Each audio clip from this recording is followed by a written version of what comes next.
Pasintabi po sa mga naghahapunan. Sangkatutak na bara ang nakuha sa isang imburnal sa Pasay, kabilang ang ilang tubo at sako ng buhangin na hinihinalang naiwan ng kontraktor ng Maynilad. Ang paglilinaw ng kumpanya sa pagtutok ni Mariz Umali.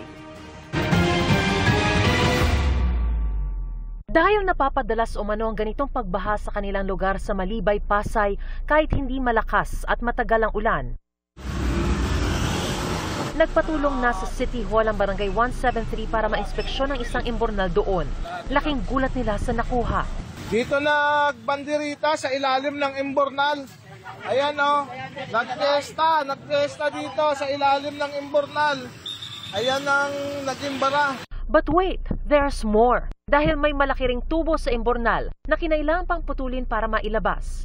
Binabari ng isang lalaki ang imburnal para mano-manong kunin ng mga bara na higit pa sa putik at basura. Naiwan po yung isang tubong malaki at saka yung mga sako ng buhangin na nagsanhi po ng pagbara at hindi po nakadaloy ng maayos ang tubig. Iniwan po.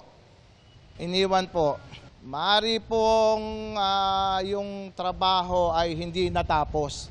Ang tinutukoy na trabahong di natapos ay ang mga tubo at sako ng buhanging hinihinalang iniwan ng kontraktor ng Maynilad na may maintenance sa mga tubo ng tubig doon kamakailan.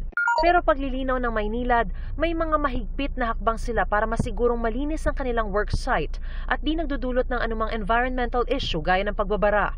Anila may aktibidad sila sa lugar at iniimbestigahan ang posibilidad na inanod ng baha ang mga sako ng buhangin papunta sa drainage.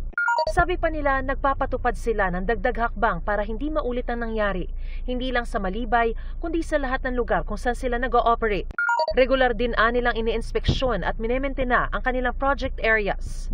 Sinabi rin ng Maynilad na posibleng ang mga debris na nagdulot ng pagbabara ay mula rin sa iba't ibang dahilan, gaya ng mga basura mula sa kalapit na lugar at mga creek. Gayunpaman, handa raw silang makipagtulungan sa mga lokal na pamahalaan para matugunan ang anumang problema.